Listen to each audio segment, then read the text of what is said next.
Hello guys, welcome. Collective reading tayo ngayon. Tingnan natin kung kaninong energy to. Be open-minded po, hindi po halos lahat makaresonate kaya piliin nyo na lamang. And thank you nga po pala sa mga nag-subscribe lalo na sa mga bumabalik. Kaninong energy to? Pwedeng sa'yo, pwede rin sa person nyo. Kaya piliin nyo na lamang at be open-minded po. Ayan. Tingnan natin. Kaninong energy to? Give me the message.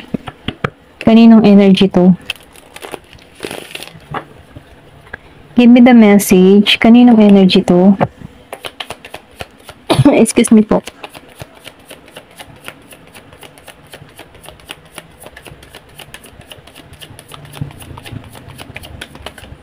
Ayan, meron ditong Nine of Wands reverse, meron lover.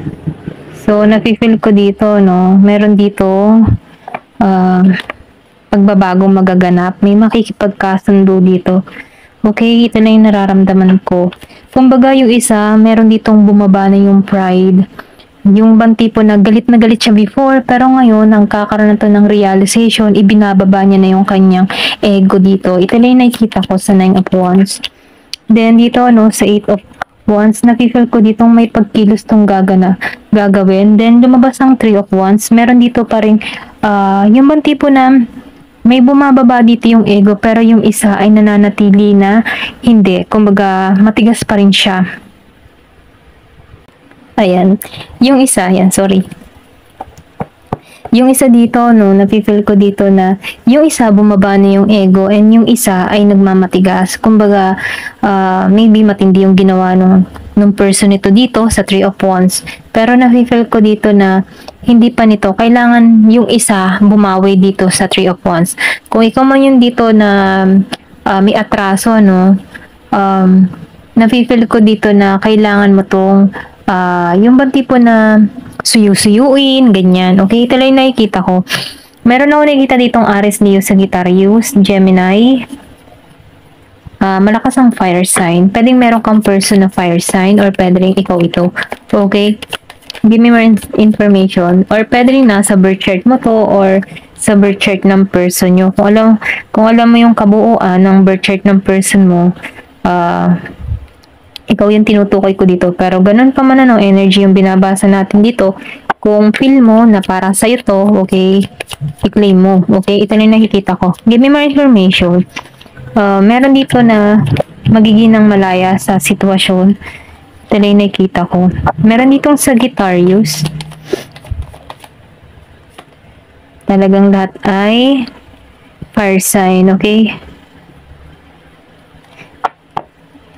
Meron ditong Ten of Swords reverse, Five of Swords, and Death. So, meron ditong tao, ano, ito yung pinaka-current energy. Meron ditong tao na nagiging matigas. Kumbaga, yung person niya dito, pwede ikaw yung nagmamatigas dito kung ikaw man yung ginawan dito ng atraso. Ayaw mo dito ng magsimula muli dito sa tao na ito. Kasi, yung bang tipo na kaya ayaw mo to, ramdam mo yung pagiging toxic nito or pwede rin sabihin na sasakit lang ang ulo mo sa tao na to or stress lang hatid nito. Ito lang nakikita ko dito sa Five of Swords.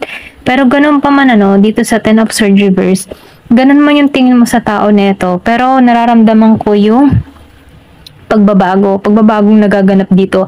Gusto ng tao nito na mag-healing yung connection. Kumbaga, yung tipo na nakatapos na siya eh. Kumbaga, pareho kayong nasaktan dito, pero ibinababa niya na yung kanyang ego. Kasi nakikitaan ko dito na wala din magaganap or wala din mangyayari. Kaya itong tao nito, binaba niya na yung kanyang ego para makasama ka muli dito. Ayaw na nito ng away, ayaw na nito ng gulo. Pwede rin sabihin na babagabag siya, nakokonsensya siya.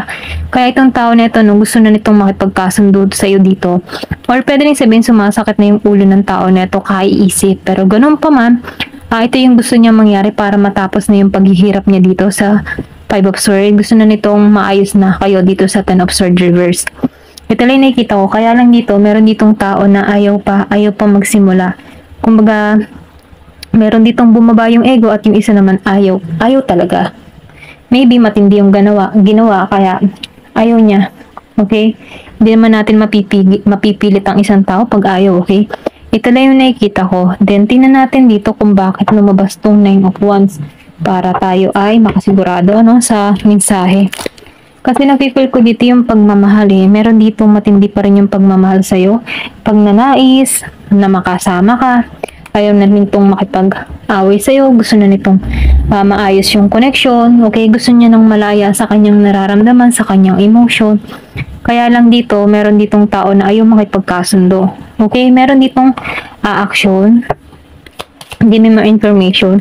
Meron din ditong tao na hindi balanse sa connection na nangyayari ngayon, okay? Sa sitwasyon. Kumbaga itong tao na ito ay nahihirapan, okay? Dito sa Temperance reverse. Yung parang tipo na hindi siya success, okay? Kasi meron ditong tao na galit. Ayan, galit. Meron ditong the High Priestess. So, nakikitaan ko din dito, no? Meron ditong tao na sinusunod niya na kasi dito yung intuition niya. Pwedeng ikaw o pwede rin yung person mo, okay? Kasi dito, no, nakikitaan ko dito yung pagka divine feminine, ano, kumbaga, nagkakaroon na to ng knowledge or nagkakaroon na to ng realization dito sa the High Priestess, nagkakaroon na to ng pangunawa. Alam niya na kung paano kikilos dito, no? Meron siya na vision para sa connection na to. Yung bang tipo na ganun, okay, or pwede rin sabihin, ito yung energy ng person mo, kaya may pagkilos to. Meron pang unawa na dito, may bumaba na yung ego, okay? Ito lang nakikita ko, nagmamatured na, or pwede rin sabihin na nag-grow na tong person mo, pwede rin ikaw, vice versa, okay? Give me more information. Meron ditong 6 of Wands. So, yung isa, nakikitaan ko dito na nag-iisip, okay, maego talaga. Meron ditong maego talaga, okay? Yung isa, binaba na yung ego. Kumbaga, gusto na makipagbate at yung isa ayaw pa rin talaga. Ito rin nakikita ko dito sa 6 of Wands. May harang pa rin, may boundary. Ayan. Give me more information. Ano pa yung mensahe? Then, Page of Coins. Grounded. Okay, meron ditong grounded na tao. Kumbaga, mas nakatuon siya sa kanyang financial, okay, stability. Kumbaga, hindi niya pinapriority muna ang love, makakasira sa kanyang mga pangarap dito sa Page of Coins. Nakatuon siya sa kanyang stability. Yung mga tipo na, yun muna ang kanyang inuuna sa panahon ngayon dito sa Page of Coins. Yung tipo na business-minded tong tao na to. Kumbaga, paano kikita ng pera, ganun yung mga mindset nito eh. Kumbaga, hindi na muna niya iniisip yung love, kasi nasaktan na siya dito eh. Kumbaga, ngayon, pinapriority niya yung kanyang pangkabuhayan dito sa Page of Coins.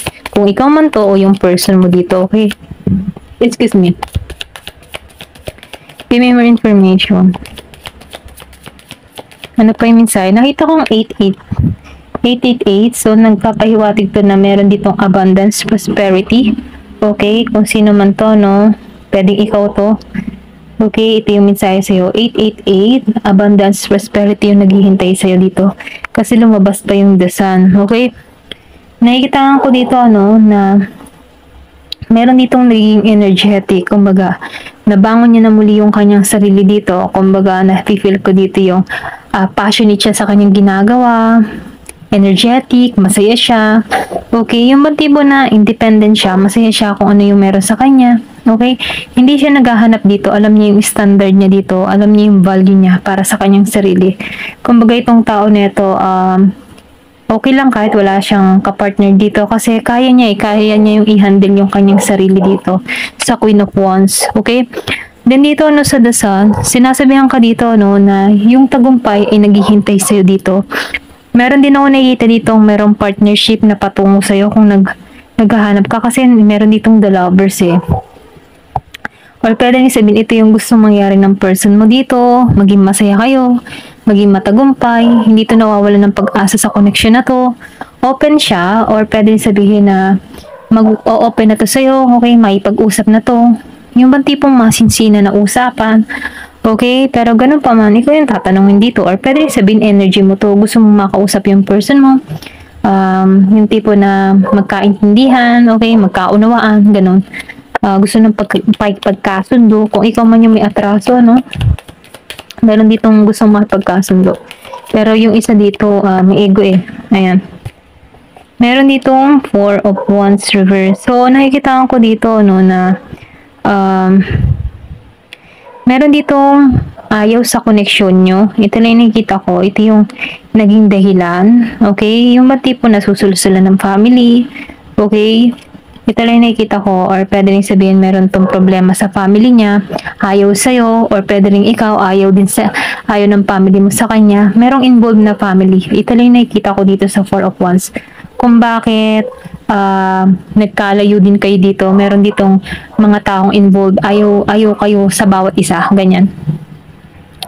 Then, Ace of Coins, nafe-feel ko dito, di ba yung sinabi ko kanina, prosperity, abundance, nakita ko yung 888. Confirmation, meron ditong pera. Yung iba sa inyo makaka-receive ng pera. Kumbaga, kung ikaw ay nagmamanifest ng pera or gusto mo yung kabuhayan mo ay maghatid ng malaking pera, meron ditong patungo sa'yo na kung saan may financial opportunity na kung saan maghahatid ito ng pera sa'yo. Ito lang yung mensahe dito sa isip kong coins ayan. Yung mga tipo na ipagkakalob to sa'yo. Okay? Malakas ditong Virgo, Capricorn, Taurus. Meron din ditong Pisces, Aries, Leo, Sagittarius. And meron din Gemini. Okay? Give me more information.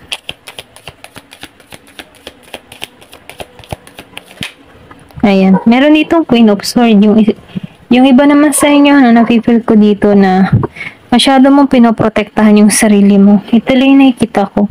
And then, nakikita ko rin dito, tapat ka. Sobrang loyal ka. Kumbaga, sinasabi mo dito kung ano talaga yung gusto mo. Okay? Kahit makasakit ka man dito, at least naging totoo ka. May pagkaprangka ka. Ito lang yung nakikita ko dito sa Queen of Swords. Kaya mong ikatang isang tao kapag sobra na yung ginagawang masama sa'yo. Kumbaga, kaya mo din tong pagsabihan ng hindi maganda, once na ikaw ay nasasaktan na. Nafe-feel ko dito yung tapang at lakas ng loob mo na alisan din ito. Okay? Yung mga tipo na kapag toxic na yung connection, talagang kinakat mo na to sa buhay mo, tinatanggalan mo na to. Ito lang yung nakikita ko sa inyo. Meron ditong 3 of Coins. So, nakikita ko rin dito, yung iba sa inyo, meron ditong tao na nawawalan ng gana, okay? Yung matipong tinatamad siya, okay? Kumbaga, marami siyang kakayahan, pero dahil sa person niya dito, nawawalan siya ng balanse. Yung kanyang talent ay hindi niya na ilalabas kasi wala siyang idea pumapasok kasi meron siyang nag-overthinking siya dito sa person. Pasensya na, utala naman ako. Person niya dito sa the 3 of Coins. Kumbaga, meron ditong hindi na nakikipagkasundo, ayaw ng teamwork sa kanya. Okay? Or pwede rin sabihin na meron ditong hindi nakikipag-usap. Okay? Yung mga hindi nagiging maayos yung usapan dito sa 3 of Coins. So, sinasabihan ka dito, kung ikaw man ay nakakaramdam na pagkabagot, tinatamad ka, huwag mo munang pagtuunin yung person mo, pagtuunin mo muna yung sarili mo. Kung hindi ka pinapansin ng person mo, di bigyan mo muna siya ng space, okay? Kasi nafe-feel ko dito na kung talagang ito ay para sa'yo, magbabago ang isip nito. Okay? Ito lang yung mensahe sa'yo. Then, 5 of Swords. So, nakikita ko rito na meron ditong susurrender. Yung kasasabi ko nga sa kanya, sa'yo kanina, okay? Na kung ayaw sa'yo, di hayaan mo na muna, okay? So, lumabas tong 5 of Swords. So, nafe-feel ko dito yung surrender mo, hayaan mo na muna ito, okay? Kumbaga, kasi kahit anong gawin mo, naging matigas yung person mo, hindi ka pinagtutuunan ng pansin. So, ikaw dito, nafe-feel ko dito na pababayaan mo na lamang to. Nafe-feel ko dito na pupunta ka sa ibang direction or pwede rin sabihin na meron kang bubuuin plano para sa iyong sarili. Okay? Ito lang nakikita ko. Kung piling mo talunan ka ngayon, okay? Mali mo, balang araw, okay?